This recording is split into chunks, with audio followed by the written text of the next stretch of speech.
கடும் வெயில் கொளுத்தும் பாலைவனம். ஆஸ்கார் அந்த பள்ளி பசியோடு அலைந்து கொண்டிருக்கிறது. அப்போது தூரத்தில் பளபளக்கும் ஒரு பெரிய கோழி முட்டையை ஆஸ்கார் அந்த முட்டையை எடுக்க ஓடுகிறது. ஆனால் அதே நேரத்தில் பாப்பி, நரி, பக், கழுகு மற்றும் ஹார்ச்சி, கழுதை புலி ஆகிய மூவரும் அந்த முட்டையை பார்த்து விடுகிறார்கள். இப்போது முட்டை யாருக்கு என்ற போட்டி தொடங்குகிறது.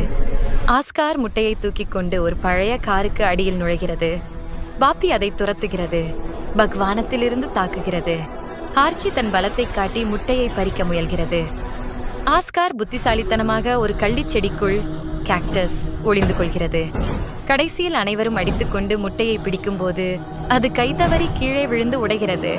ஆனால் உள்ளே பார்த்தால் அது முட்டை இல்லை. அது முட்டை வடிவில் இருந்த ஒரு வழுவழுப்பான வெள்ளை பாறை, ஒயிட் ராக். எல்லோரும் ஏமாந்து நிற்க ஆஸ்கார் மட்டும் தூரத்தில் ஒரு ஈயை பிடித்து சாப்பிட்டு விட்டு சந்தோஷமாக நடையை கட்டுகிறது. யூஸ்டமில்